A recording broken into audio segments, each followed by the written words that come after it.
Hello students, welcome to this class of the physics. Last time आपण सेमीकंडक्टरचं ट्रान्झिस्टरचं input characteristic बघितलेलं होतं. Okay, आता output characteristic of transistor आपण study करूया. Okay, so output characteristic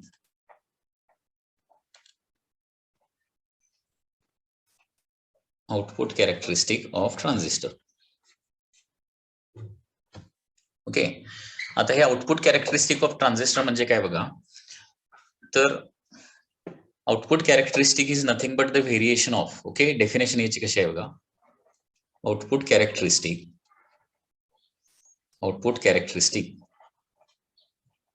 is variation of output current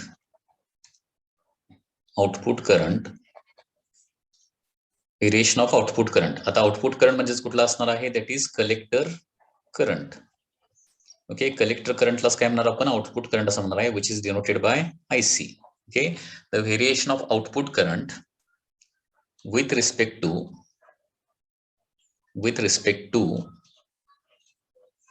output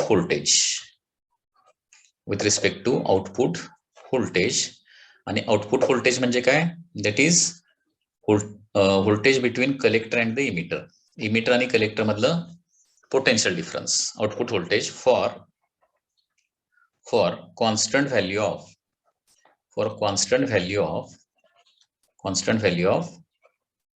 input current, for constant value of the input current. आणि इथे input current म्हणजे काय असणार आहे, it is the base current. Okay, आता याच्यामध्ये लक्षात घ्या, इकडचा राईट हँड साइडचा जो पार्ट आहे, हा राईट हँड साइडचा पार्ट. ओके, हा जो पार्ट आहे याला काय म्हणणार आपण, आउटपुट सर्किट असं म्हणणार आहे, output circuit.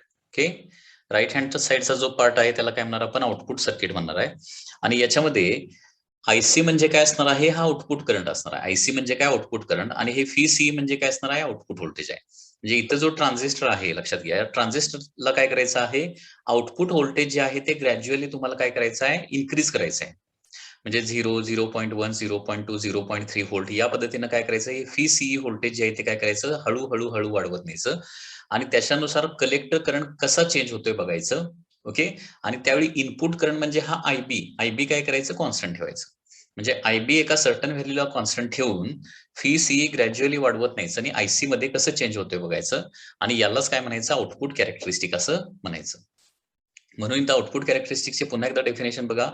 Output characteristic is the variation of the output current. Okay, it is the variation of output current म्हणजेच कुठला, collector current, with respect to output voltage, that is VCE. Okay, for constant value of the input current. Okay, here there is a transistor for constant value of the input current. आता याचा graph कसा येतोय बघा, म्हणजे हे variation actually कसं होतंय बघा ग्राफ मध्ये. सो इथं बघा, y ऍक्सिस वर आहे collector current which is in milli ampere, आणि x ऍक्सिस वर आहे VCE म्हणजे कलेक्टर आणि इमिटर यांच्यामधलं व्होल्टेज. आता फॉर एक्झाम्पल IB ची व्हॅल्यू, सपोज IB ची व्हॅल्यू आपण कितीला कॉन्स्टंट ठेवली, 40 मायक्रो अँपियरला IB कॉन्स्टंट ठेवला. ठीक आहे, आणि VCE ग्रॅज्युअली वाढवत नेलं तर ग्राफ कसा येतोय बघा. एका कॉन्स्टंट व्हॅल्यूला ग्राफ कसा येणार, सुरुवातीला हा जो ग्राफ आहे तो असा वाढत जाणार आहे इथपर्यंत. ओके, इथपर्यंत हा ग्राफ असा वाढत जाणार, आणि तिथून पुढे काय होणार आहे, जवळपास हे हॉरिझॉन्टल लाईन राहतं किंवा कॉन्स्टंट राहतं. बघा इथं काय होणार आहे, as VCE is gradually increased. तर इनिशियली काय होतं, as VCE increases IC increases, and there after एका सर्टन व्हॅल्यू नंतर VCE जरी कितीही वाढवलं पुढं तरी IC मात्र काय होणार आहे, या लेवलला म्हणजे किती, 4 मिली अँपियरला काय होणार आहे, कॉन्स्टंट राहणार आहे. म्हणजे बघा, VCE काय केलेलं आहे, 0 व्होल्ट पासून फॉर एक्झाम्पल 8 व्होल्ट पर्यंत वाढवत नेलेलं आहे, बरोबर आहे ना. इथून इथपर्यंत काय करतोय आपण, आउटपुट व्होल्टेज वाढवत नेतोय. आणि त्यावेळी कलेक्टर करंट काय होतो, 0 to 4 अँपियर पर्यंत वाढत जातो. हा जो पॉईंट आहे, या पॉईंटला काय म्हणायचं, नी पॉईंट असं म्हणायचं. दिस इज कॉल्ड एज नी पॉईंट. म्हणजे जिथपर्यंत काय होणार आहे, व्होल्टेज वाढत जाणार आहे. आणि तिथून पुढे मात्र काय होणार आहे, जरी म्हणजे साधारणपणे किती, 1 व्होल्ट पासून पुढं, 1 व्होल्टच्या पुढे काय होणार आहे साधारणपणे, तर इथं जरी VCE वाढत गेला तरी IC मात्र वाढत नाही. IC काय होतो, कॉन्स्टंट राहतो. ओके, तर या पद्धतीने हे व्हेरिएशन होत आहे, लक्षात घ्या. व्हेरिएशन कसं होतंय बघा.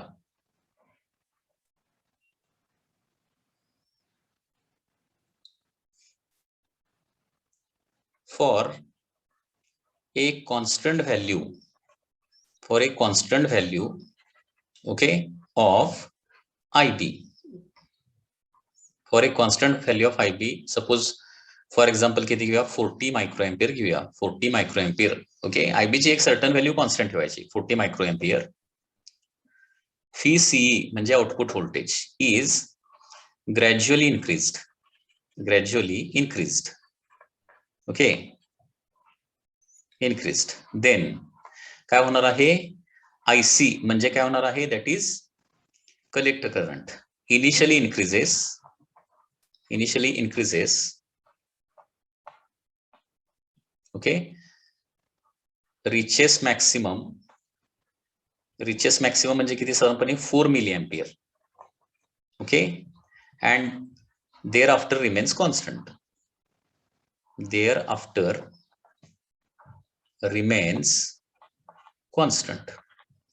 तिथून पुढे काय होतोय, तो continuously as it is constant राहतोय. ठीक आहे. आता या पद्धतीने व्हेरिएशन होतंय. हे व्हेरिएशन होत असताना लक्षात घ्या, आपण काय करू शकतो, हे आउटपुट कॅरेक्टरिस्टिक जे आहे ते 3 रिजन मध्ये काय करू शकतो, डिवाइड करू शकतो. फर्स्ट आहे that is saturation region. Saturation region म्हणजे कुठला, तर हा नी पॉइंटच्या पाठीमागचा रिजन. हा, हे पॉइंट सगळे नी पॉइंट आहेत बघा, म्हणजे जिथून काय होतोय, तो कर्व बेंड होतोय आणि कॉन्स्टंट राहतोय. नी पॉइंटच्या लेफ्ट हँड साइडचा रिजन जो आहे ना, त्याला काय म्हणायचं, सॅच्युरेशन रिजन. त्याच्यानंतर आयबी इज इक्वल टू 0 ची देखील इथे एक लाईन आहे, लक्षात घ्या ही लाईन. या लाईनच्या खालचा जो रिजन आहे त्याला काय म्हणायचं, कट ऑफ रिजन असं म्हणायचं, कट ऑफ रिजन. ओके, म्हणजे आयबी इज इक्वल टू 0 या लाईनच्या खालचा जो रिजन आहे याला काय म्हणणार मी, कट ऑफ रिजन. आणि सॅच्युरेशन रिजन आणि कट ऑफ रिजन यांच्या मधला जो रिजन आहे त्याला काय म्हणायचं, ऍक्टिव्ह रिजन. म्हणजे हा सगळा जो रिजन आहे त्याला ऍक्टिव्ह रिजन असं आपण म्हणणार आहे, लक्षात घ्या.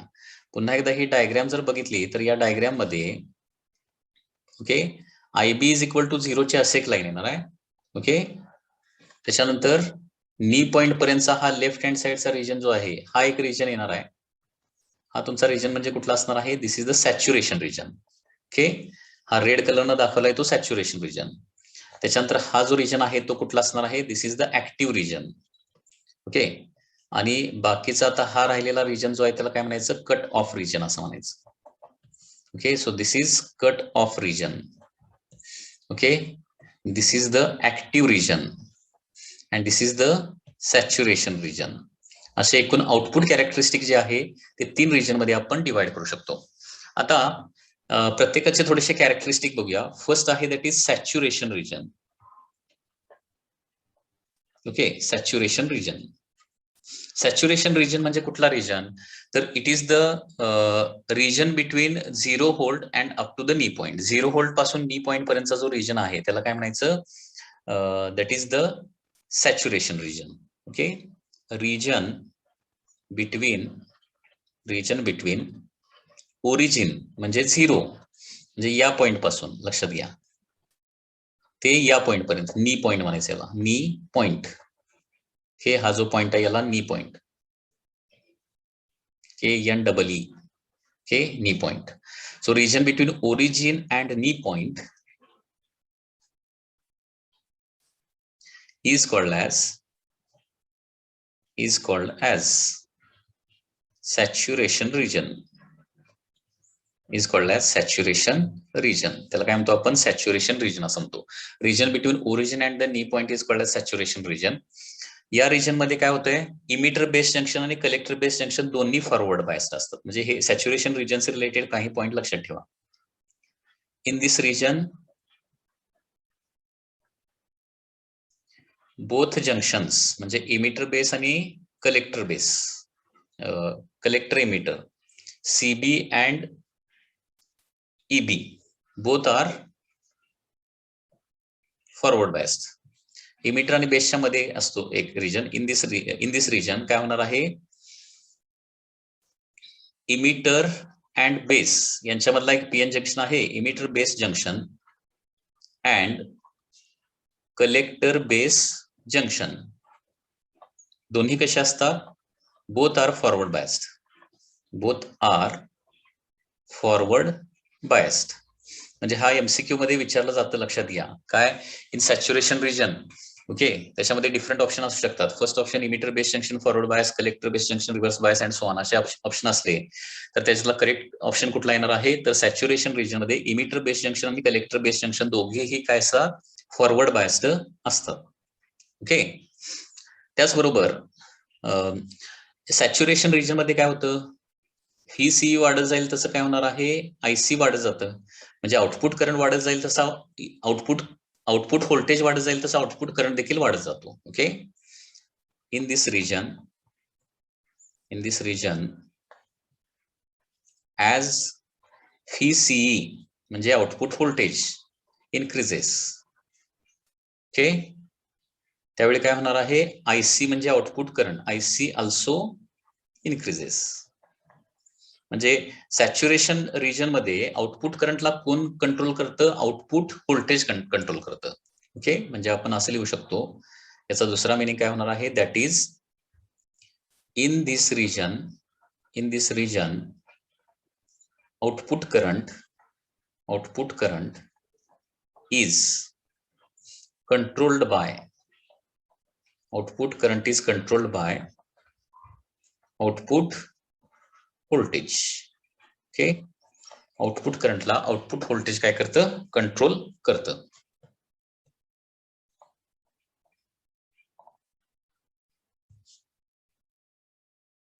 So this is the information about the saturation region. त्याचबरोबर याला ओहमिक रिजन असंही म्हटलं जातं, कारण इथं स्ट्रेट लाईन आहे. व्होल्टेज आणि करंट यांच्यामध्ये काय आहे? इथं व्होल्टेज आहे आणि इथं करंट आहे. व्होल्टेज आणि करंट यांच्यामध्ये काय आहे? सॅच्युरेशन रिजन मध्ये एक स्ट्रेट लाईन आहे. So therefore this region is also called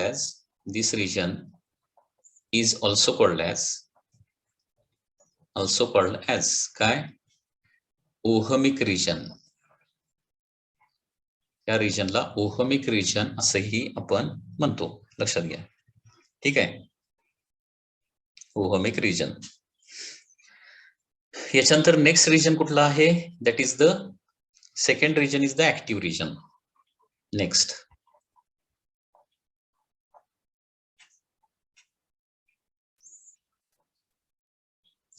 active region. आता ऍक्टिव्ह रिजन म्हणजे कुठला असणार आहे? The region between saturation region and cut off region. Okay, the region between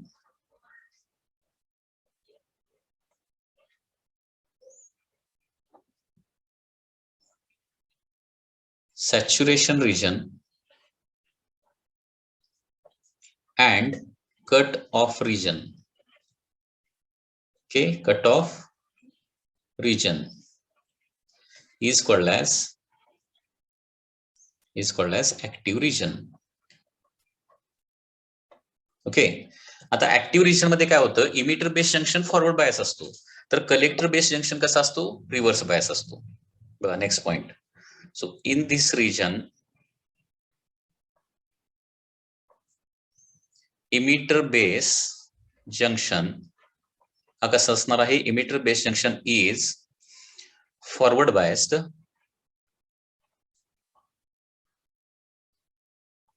and collector base junction is काय असणार आहे? Reverse biased असणार आहे. ओके, ऍक्टिव्ह रिजन मध्ये काय होतं? Emitter base junction forward biased असतो, तर collector base junction reverse bias असतो. सॅच्युरेशन रिजन मध्ये कसं व्हायचं? दोन्ही फॉरवर्ड बायस होते, इमिटर बेस जंक्शन आणि कलेक्टर बेस जंक्शन दोन्ही फॉरवर्ड होते. इथं मात्र इमिटर बेस जंक्शन हा फॉरवर्ड बायस्ड असणार आणि कलेक्टर बेस जंक्शन हा काय असणार आहे? रिव्हर्स बायस्ड असणार आहे. आता या रिजन मध्ये हे बघा, आता इथं ऍक्टिव्ह रिजन मध्ये काय आहे? जवळपास हॉरिझॉन्टल लाईनच आहे. लक्षात घ्या, हॉरिझॉन्टल लाईन म्हणजे काय? इथं व्होल्टेज जरी वाढत गेलं तरी आउटपुट करंट मात्र वाढत नाही. ओके, सो या रिजन मध्ये ही महत्वाची गोष्ट आहे. Okay, so in this region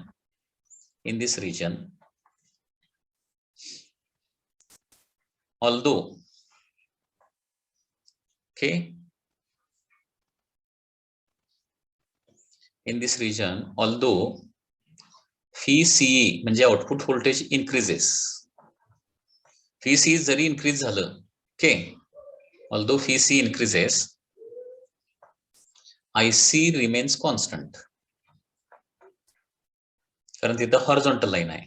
okay, मग आता आयसी कधी वाढतोय, तर ही जर तुम्ही डायग्राम बघितली, ओके, आउटपुट कॅरेक्टरिस्टिक्सची डायग्राम बघितली, तर या ऍक्टिव्ह रिजन मध्ये लक्षात घ्या, फॉर एक्झाम्पल हा एक 20 मायक्रो एम्पियर आयबीचा आपण ग्राफ घेतला, तर या पॉईंट पासून या पॉईंट मध्ये आपण ऍक्टिव्ह रिजन मध्ये लक्षात घ्या, तर इथून इथं जात असताना व्होल्टेज वाढत वाढत गेलेला आहे, परंतु करंट मात्र वाढलेला नाहीये, करंट तेवढाच राहिलाय. आणि दुसरी महत्वाची गोष्ट, आता आयबी जर वाढवत नेला तर मात्र व्हीसीए काय झालंय, ऍक्टिव्ह रिजन मध्ये वाढत गेलंय. आयबी 20 मायक्रो एम्पियर, त्यावेळी आयसी किती आहे, 2 मिली एम्पियर आहे. आयबी 30 मायक्रो एम्पियर केला की आयसी काय होतोय, 3 मिली एम्पियर होतोय. आयबी 40 मायक्रो एम्पियर केला, आयबी ची व्हॅल्यू 40 मायक्रो एम्पियर केली की आयसी काय होतोय, 4 मिली एम्पियर होतोय. म्हणजे ऍक्टिव्ह रिजन मध्ये या आयसी ला कोण कंट्रोल करतंय, आयबी. म्हणजे आयबी वाढला तरच आयसी वाढतोय ऍक्टिव्ह रिजन मध्ये.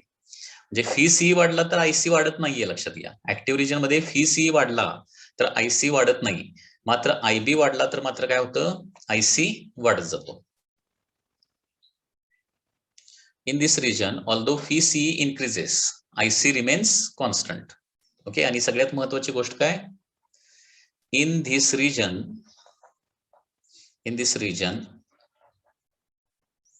as IB increases, काय होणार आहे, IC also increases. आणि इथं काय होतंय, स्मॉल इन्क्रीज इन आयबी ला काय होतंय, लार्ज इन्क्रीज इन आयसी होते. And for small increase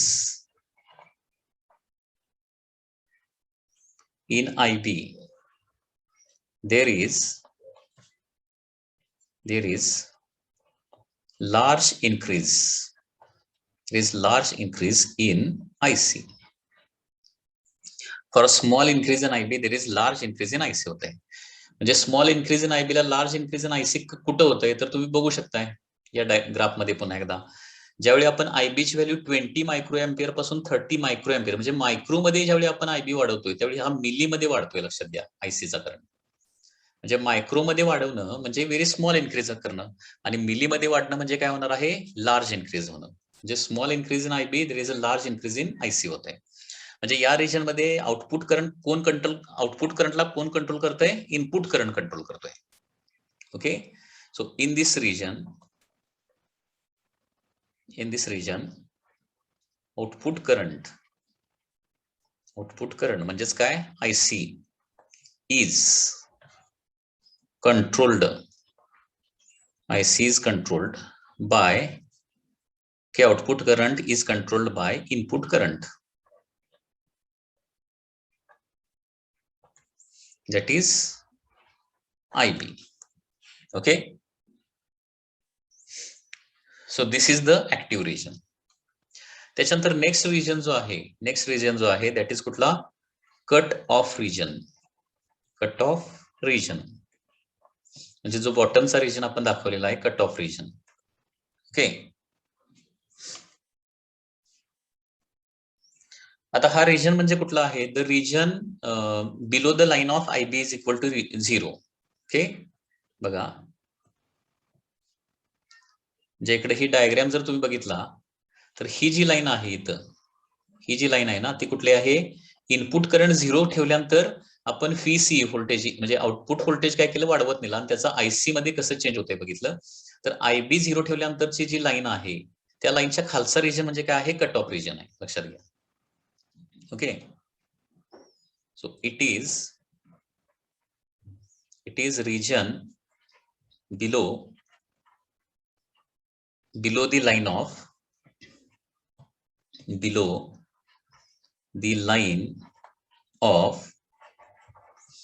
the line of IB is equal to 0. IB म्हणजे काय, इनपुट करंट 0 ठेवायचा आणि त्यावेळी आउटपुट व्होल्टेज चेंज करून बघायचं. त्यावेळी जो आपल्याला रिजन मिळणार आहे त्याला काय म्हणायचं, कट ऑफ रिजन. आता आयबी 0 असताना फी सी किती जरी वाढवलं तरी आयसी ची व्हॅल्यू किती येते, आयसी ची व्हॅल्यू जवळपास 0च आहे.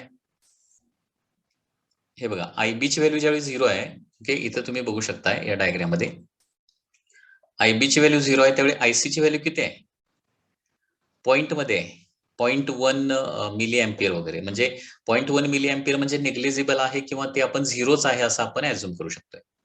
लक्षात येते का?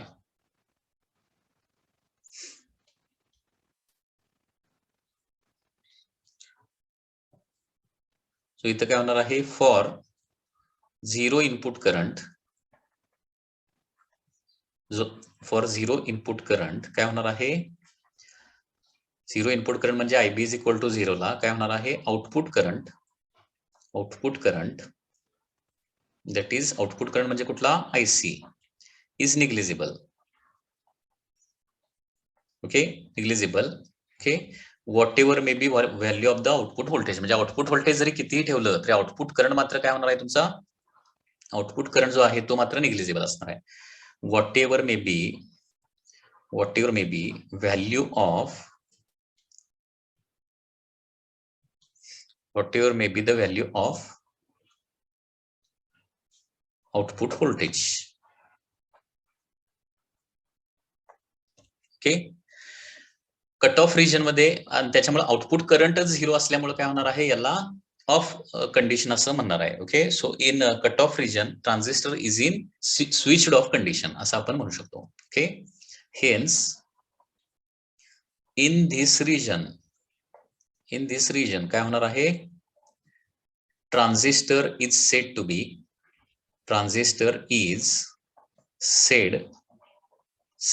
to be in switched off condition. Transistor is said to be in switched off condition. हा जो ट्रान्झिस्टर आहे तो स्विच्ड ऑफ कंडिशन मध्ये असणार आहे. ओके,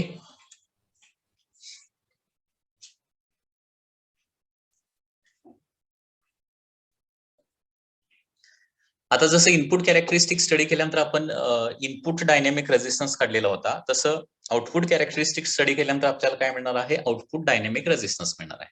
ओके, सो देअरफॉर इथं आउटपुट डायनॅमिक रेझिस्टन्स म्हणजे काय येणार आहे, output dynamic resistance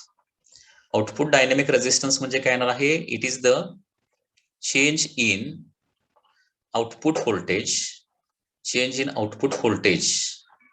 okay to change in output current. कारण रेझिस्टन्स म्हणजे व्होल्टेज डिवायडेड बाय करंट असतं ना. आउटपुट डायनॅमिक रेझिस्टन्स म्हणजे काय येणार आहे, output voltage divided by output current.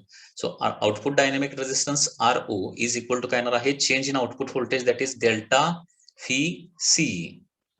Okay, delta VC, कारण कलेक्टर आणि इमिटर मधलं व्होल्टेज म्हणजे त्याला काय म्हणतो आपण, आउटपुट व्होल्टेज म्हणतो, डिवायडेड बाय डेल्टा IC, याला काय म्हणायचं, आउटपुट डायनॅमिक रेझिस्टन्स असं म्हणायचं. ठीक आहे, so output dynamic resistance is defined as the ratio of change in output voltage to the change in output current. So therefore RO is equal to delta VCA upon delta IC. ठीक आहे, आणि हा output resistance साधारणपणे किती असतो, तर it is from 1 kilo ohm to 100 kilo ohm, 1 kilo ohm to 100 kilo ohm पर्यंत असतो.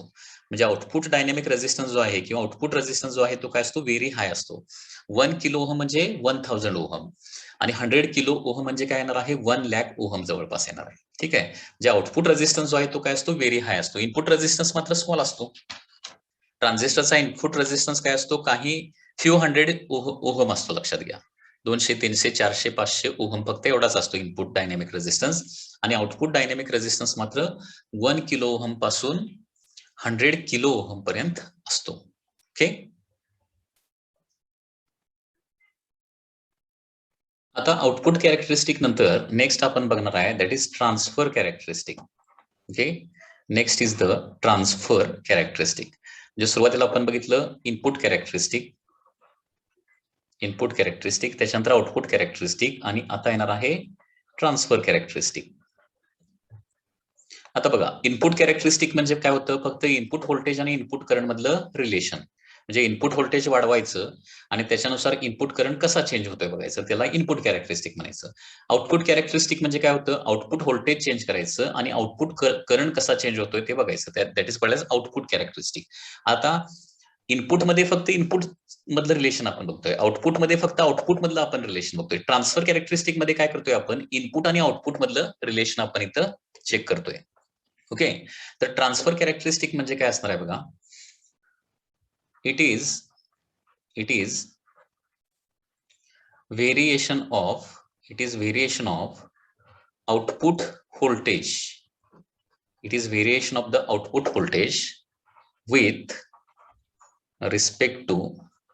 with respect to variation of with respect to variation of input voltage with respect to variation of the input voltage. It is the variation of output voltage with respect to variation of the input voltage, त्याला काय म्हणतो आपण transfer characteristic असं म्हणतो.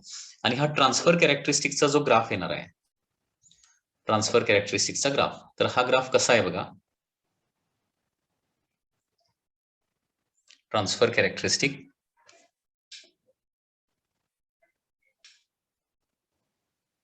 तर X axis वर आहे input voltage that is V I आणि वाय ऍक्सिस वर आहे output voltage that is V ओ.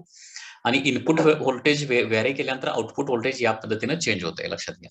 म्हणजे हा जो ग्राफ आहे सुरुवातीला हॉरिझॉन्टल आहे, त्याच्यानंतर इन्क्लाइन लाईन आहे आणि त्याच्यानंतर परत काय आहे हॉरिझॉन्टल लाईन आहे. या पद्धतीने हा ग्राफ आहे, लक्षात घ्या. लक्षात येते का बघा. ठीक आहे. आणि याच्यामध्ये फर्स्ट हॉरिझॉन्टल लाईनचा जो पार्ट आहे तो कुठला आहे, कट ऑफ रिजनचा ग्राफ आहे. This is the cut off region. ठीक आहे. त्याच्यानंतर हा इन्क्लाइन जो ग्राफ आहे that is the active region. आणि शेवटचा जो फ्लॅट पार्ट आहे that is the saturation region. Okay, saturation region. म्हणजे कट ऑफ रिजन मध्ये इनपुट व्होल्टेज जरी स्मॉल असलं, इनपुट व्होल्टेज स्मॉल असताना आउटपुट व्होल्टेज व्हेरी हाय असतं. ऍक्टिव्ह रिजन मध्ये काय होणार आहे, आउटपुट व्होल्टेज आणि इनपुट व्होल्टेज यांच्यामध्ये लिनियर स्ट्रेट लाईन रिलेशनशिप आहे, लक्षात घ्या. ठीक आहे. आणि सॅच्युरेशन रिजन मध्ये काय होतंय, इनपुट व्होल्टेज जरी हाय असलं तरी आउटपुट व्होल्टेज मात्र काय असतं, कम्प्लिटली झिरो असतं. ओके. तर या पद्धतीने हा ग्राफ येणार आहे.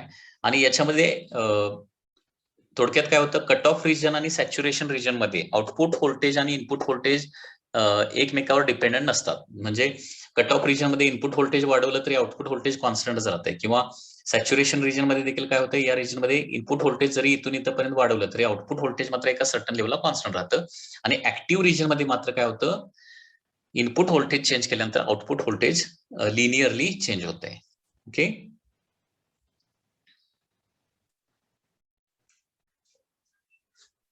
तर याला काय म्हणायचं, दॅट इज ट्रान्सफर कॅरेक्टरिस्टिक. आता याच्यावर नीट एक्झाम मध्ये क्वेश्चन देखील आलेला होता. जस्ट अशी डायग्राम दिलेली होती. ओके. क्वेश्चन याच्यावर कसा आला होता बघा, या पद्धतीनं असा हा डायग्राम दिलेली होती. आणि इथं फक्त नंबरिंग केलं होतं 1, 2 and 3. तर क्वेश्चन काय होता, रिजन नंबर 1 कुठला आहे किंवा रिजन नंबर 2 कुठला आहे आणि रिजन नंबर 3 कुठला आहे. तर रिजन नंबर 1 म्हणजे कुठला असणार आहे, कट ऑफ रिजन, हे तुम्हाला लक्षात ठेवावं लागेल. आणि रिजन नंबर 3 म्हणजे काय असणार आहे, सॅच्युरेशन रिजन. आणि रिजन 2 जो आहे तो काय असणार आहे, it is the active region. हे तुम्हाला व्यवस्थित इथं लक्षात ठेवायचं आहे. ठीक आहे. आणि ऍक्टिव्ह रिजन मध्ये आपल्याला काय मिळतं, व्होल्टेज गेन मिळतं. इन ऍक्टिव्ह रिजन ओके, आपल्याला काय मिळणार आहे, व्होल्टेज गेन मिळणार आहे. Voltage gain. आता व्होल्टेज गेन म्हणजे काय असणार आहे, voltage gain is denoted by AV. तर voltage gain is the ratio of change in output voltage upon change in input voltage. Okay. म्हणजे small change in input voltage केलं की आपल्याला काय मिळतं, large change in output voltage मिळतं. आणि यालाच काय म्हणतो आपण, व्होल्टेज गेन असं म्हणतो. सो व्होल्टेज गेन आपल्याला कुठं मिळते, ऍक्टिव्ह रिजन मध्ये व्होल्टेज गेन आपल्याला मिळते, लक्षात घ्या. ठीक आहे. आणि व्होल्टेज गेन म्हणजे काय, it is the ratio of the change in output voltage to the change in the input voltage. Okay. So इथं डेफिनेशन लिहितो मी. Voltage gain is the ratio of change in output voltage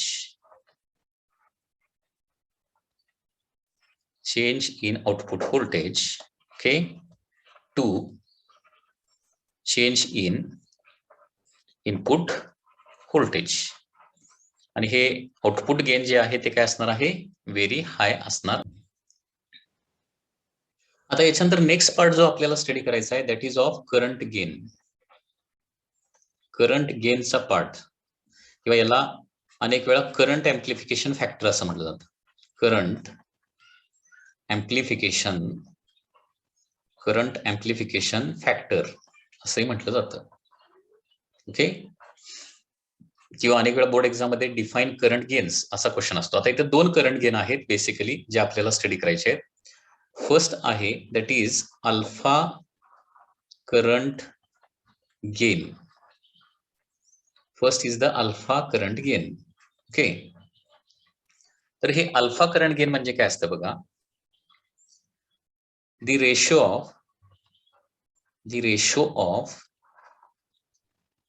collector current, the ratio of collector current to emitter current, the ratio of collector current to emitter current in common base configuration, common base configuration,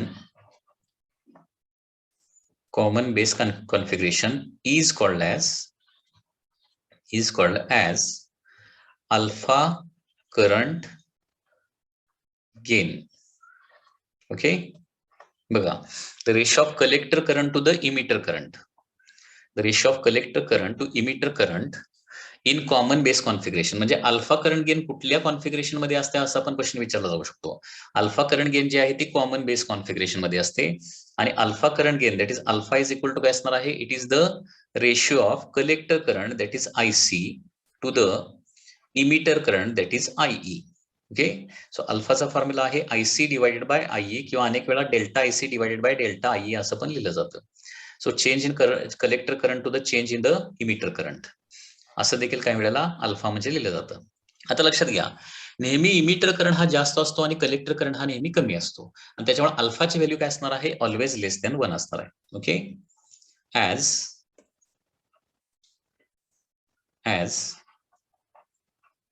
IC is always less than IE. Okay, alpha is always less than 1, less than 1. Less than 1 म्हणजे काय असणार आहे, अल्फाची value साधारणपणे किती असते, 0.9 to 0.99 पर्यंत असते, 0.9 to 0.99 पर्यंत असते. ओके, साधारणपणे अल्फाची व्हॅल्यू. ठीक आहे, so this is the alpha current gain.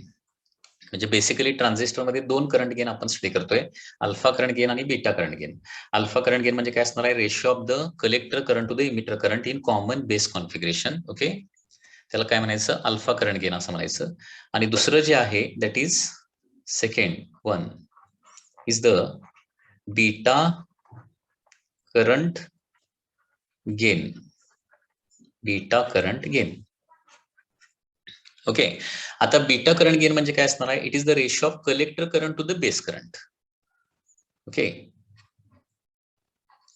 the ratio of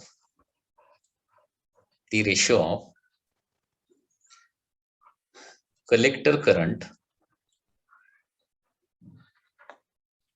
to base current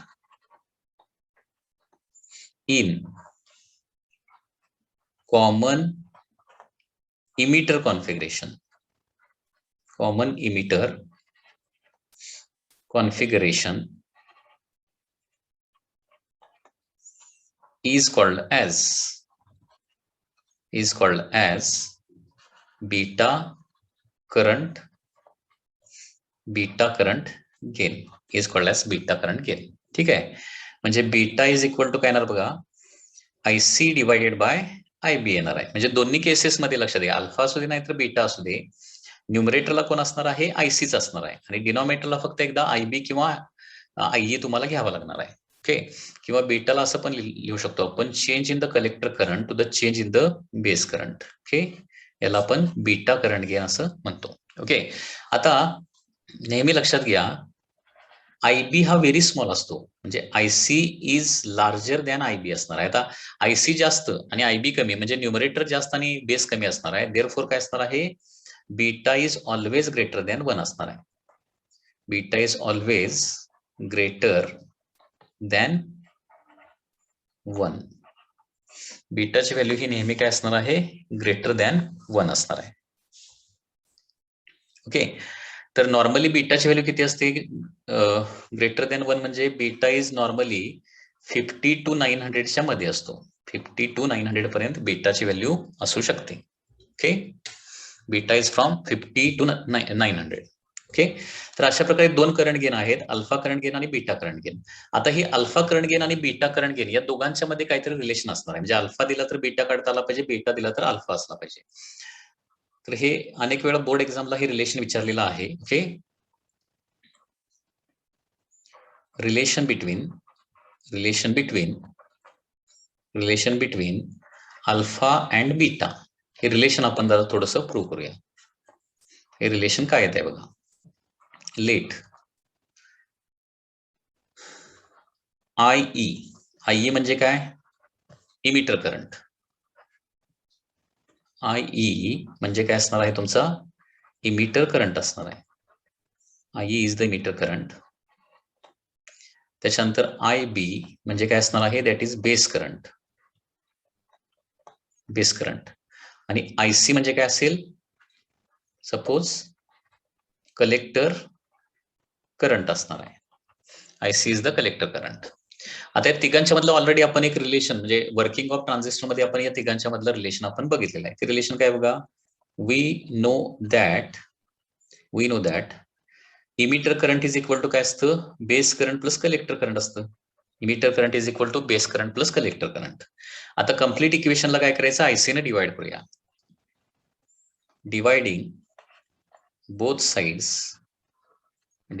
sides by IC. दोन्ही साइडला जर IC ने डिवाइड केलं तर काय होणार आहे, IE divided by IC is equal to IB divided by IC plus काय येणार आहे, 1 येणार आहे. IE by IC is equal to IB by IC plus 1. परंतु हे IE बाय IC म्हणजे काय आहे, but IE by IC is equal to 1 upon alpha आहे, लक्षात घ्या. कारण IC बाय, हे बघा, IC बाय IE म्हणजे अल्फा आहे आणि इथं IE बाय IC दिलंय. So IE by IC is equal to 1 upon alpha and IB by IC म्हणजे आहे 1 upon बीटा. ओके, त्याच्यामुळं फॉर्म्युला काय येणार बघा. सो देअरफॉर इथं काय होणार आहे, 1 upon alpha okay is equal to 1 upon beta plus 1 येणार आहे. 1 upon alpha is equal to 1 upon beta plus 1. So therefore अल्फाची व्हॅल्यू काढायची झाली. Okay, so this is equation 1.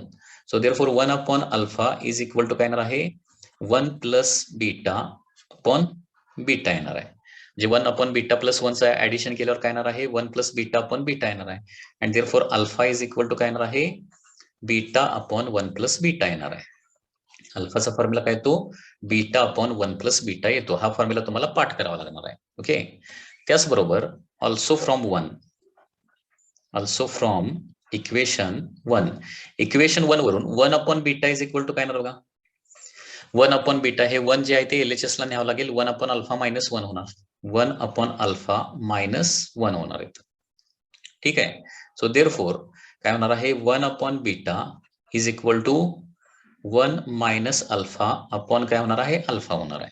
1 upon alpha minus 1 म्हणजे 1 minus alpha divided by alpha होणार. And therefore बीटाचा formula काय होणार आहे, beta is equal to 1 minus alpha, sorry beta म्हणजे दोन्ही साईडचा रेसिप्रोकल घेतला तर काय येणार आहे, beta is equal to alpha upon 1 minus alpha. तर हे दोन इम्पॉर्टंट फॉर्म्युले आहेत. या दोन फॉर्म्युल्यावर अनेक वेळा रिपीटेडली काय झालेलं आहे, नीटला, मेन्सला आणि बोर्ड एक्झामला देखील, CET एक्झामला ऍज वेल एज बोर्ड एक्झामला देखील अनेक वेळा क्वेश्चन विचारलेला आहे.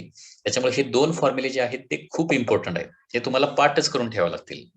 म्हणजे अल्फा इज इक्वल टू काय असतं, बीटा अपॉन 1 प्लस बीटा असतं आणि बीटा इज इक्वल टू काय असतं, अल्फा अपॉन 1 मायनस अल्फा असतं. लक्षात घ्या, alpha is equal to beta upon 1 plus beta आणि beta is equal to alpha upon 1 minus alpha.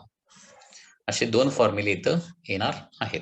Okay, हे दोन्ही फॉर्म्युले खूपच इम्पॉर्टंट आहेत. Alpha is equal to beta upon 1 plus beta and beta is equal to alpha upon 1 minus alpha. हे फॉर्म्युले पाठ करून ठेवा. आता याच्यावर क्वेश्चन कसा असतो बघा,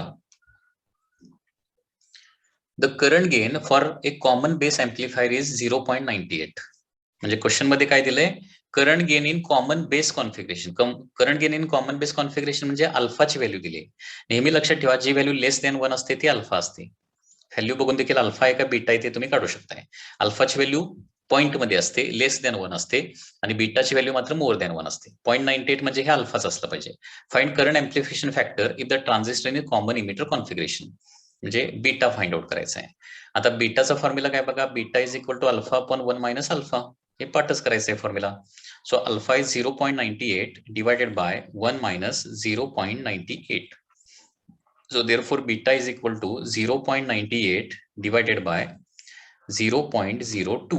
Okay, so 98 divided by 2 होणार आहे, and in this way beta is equal to किती येणार आहे, 49 येणार आहे. ओके, सो अल्फा 0.98 असेल तर बीटा येणार आहे 0.49.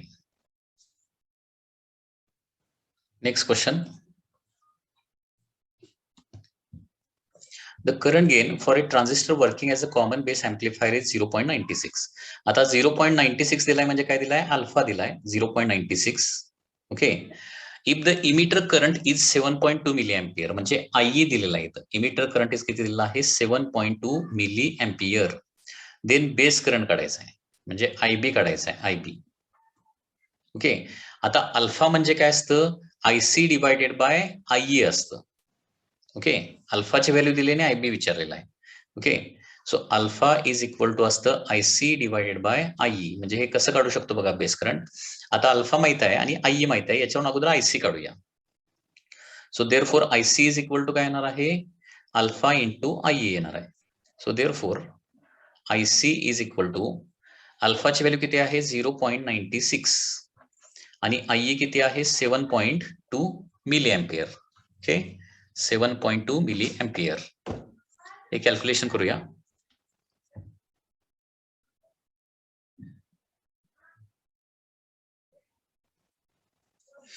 तर हे आन्सर येतं 6.912 मिली एम्पियर.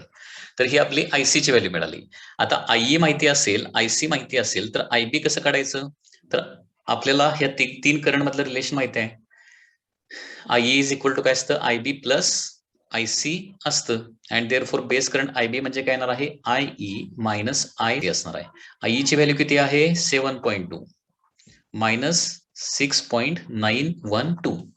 6.912. त्याच्यामुळे बेस करंट तुमचा येणार आहे ओके 7.2 मायनस 6.912. हे कॅल्क्युलेशन केलं तर 0.288 मिली एम्पियर येणार आहे.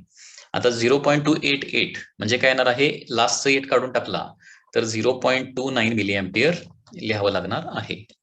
ओके, सो अल्फा दिलाय, अल्फावरून आपण काय केला, आयसी अगोदर काढला आणि आयसी आणि आयई माहिती असेल तर आयबी आपण इथं फाइंड आउट केलेला. Next question. A transistor is operated in common emitter configuration at Vc is equal to 2 volt such that change in the base current दिलेला आहे, that is equal to 100 microampere to 200 microampere. 100 microampere to काय झालेला आहे 200 microampere एवढा base current change झालेला आहे. म्हणजे actually किती होणार आहे, 200 मायनस 100 म्हणजे 200 मायनस 100 म्हणजे 100 येणार आहे. Okay, so this is 100 micro ampere हा चेंज इन बेस करंट येणार आहे, कारण तो 100 to 200 micro ampere current change झालाय. दोघांचं सबट्रॅक्शन केल्यावर चेंज इन बेस करंट येणार आहे. Produces change in collector current. Change in collector current इथं दिलेला आहे 5 milli ampere to 10 milli ampere. Okay, 5 milli ampere to 10 milli ampere म्हणजे थोडक्यात 10 milli ampere minus 5 milli ampere म्हणजे काय येणार आहे 5 मिली एम्पियर हा काय असणार आहे, that is the change in the collector current. The current gain is, आता कॉमन इमिटर कॉन्फिगरेशन म्हटलंय, कॉमन इमिटर कॉन्फिगरेशन मध्ये काय असणार आहे, बीटा आपण काढतोय, लक्षात घ्या.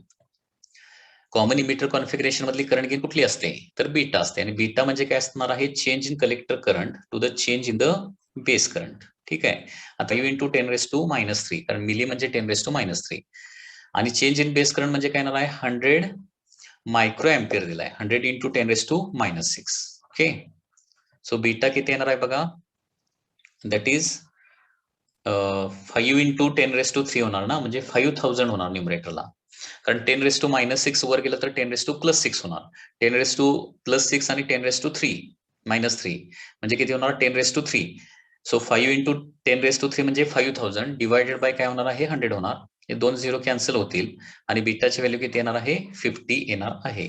Okay, so answer is 50. Next question. For a transistor, IC by IE is equal to 0.96. The current gain in common emitter configuration is.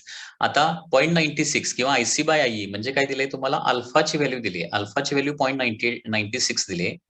तर कॉमन इमिटर कॉन्फिगरेशन मधला करंट गेन म्हणजे बीटा विचारलाय. आता बीटा इज इक्वल टू काय असतं?